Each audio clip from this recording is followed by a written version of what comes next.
अस्सलामु अलैकुम वरहमतुल्लाहि वबरकातुहू।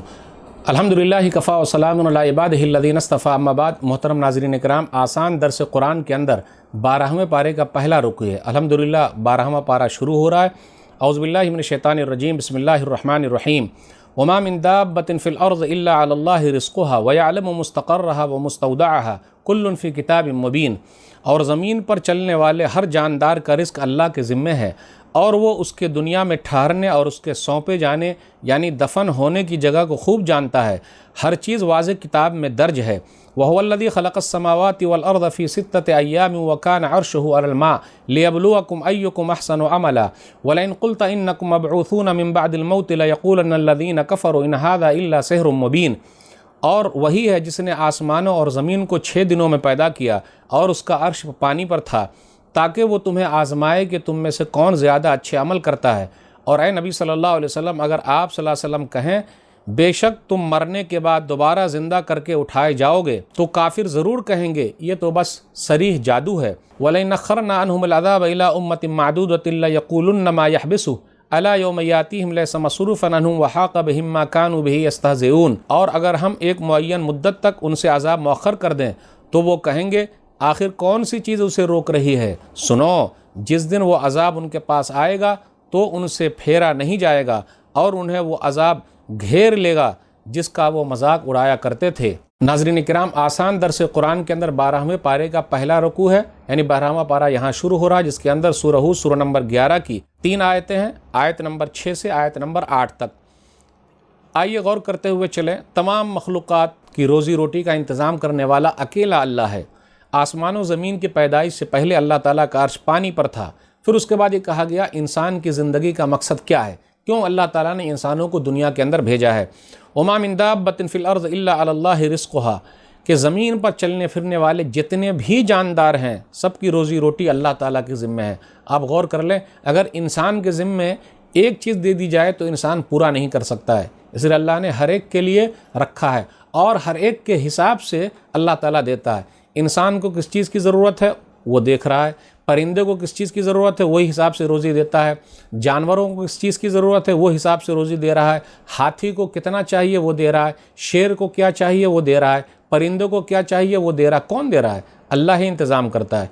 शेर पिंजरे के अंदर है, गोश्त कौन पहुँचा रहा है? अल्लाह ताला ही इंतज़ाम कर रहा है।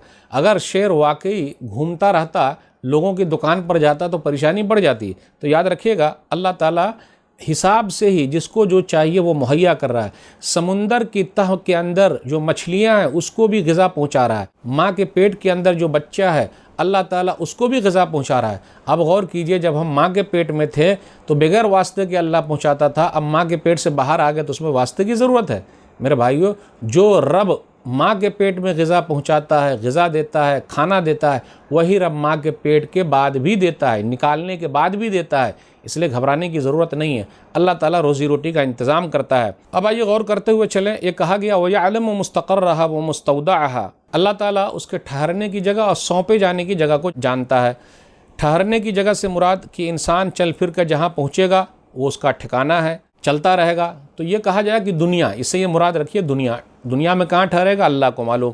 फिर मुस्तौदा, इससे ये कहा जाए कि वो कहाँ रुकेगा, कहाँ जाएगा, मंजिल क्या है उसकी, तो मंजिल है मरने के बाद कब्र। या फिर मुस्तक़र, इसका मतलब ये है कि माँ का पेट, फिर उसके बाद वो बाहर निकला तो अब वो रहा। या फिर इसका ये भी कर सकते हैं कि वो दुनिया के अंदर रहा और आखिरी ठिकाना उसका जन्नत या जहन्नम है। तो हर तरह का माना निकाल सकते हैं। फिर इसी तरीके से इंसान ज़िंदगी में इंसान या हैवान जहाँ रिहाइश पजीर हो उसको मुस्तौदा कहते हैं। इसी तरह ज़िंदगी में इंसान या हैवान जहाँ रिहाइश पजीर है वो उसका मुस्तक़र है, और मरने के बाद जहाँ दफन होगा वही उसका मुस्तौदा है। आगे ये बयान किया गया आयत नंबर 7 में, वकान अर्शुहु अलल मा, अल्लाह का अर्श पानी पर था। आसमानों ज़मीन के पैदाइश से पहले अल्लाह का अर्श कहाँ था? पानी के ऊपर था। आसमानों ज़मीन की तख्लीक़ से पहले अल्लाह का अर्श पानी पर था। हदीस के अंदर आया, सही मुस्लिम किताबुल क़द्र किताब नंबर 46 हदीस नंबर 2653, अब्दुल्लाह बिन अम्र बिन आस रज़ियल्लाहु तआला अन्हु कहते हैं कि मैंने रसूलुल्लाह सल्लल्लाहु अलैहि वसल्लम को फरमाते हुए सुना, कतबल्लाहु मक़ादिरल ख़लाइक़ क़ब्ल अन यख़्लुक़स समावाति वल अर्ज़ ब50 अल्फ़ सनह क़ाल व अर्शुहु अलल मा, कि अल्लाह ताला ने आसमानों ज़मीन के पैदा करने से 50,000 साल पहले ही हर चीज़ की तकदीर लिख दी है। इसलिए मेरे भाइयों घबराने की ज़रूरत नहीं। आसमानों ज़मीन की पैदाइश से 50,000 साल पहले ही अल्लाह ने हर चीज़ के बारे में लिख दिया है। और उस वक्त अल्लाह का अर्श पानी पर था।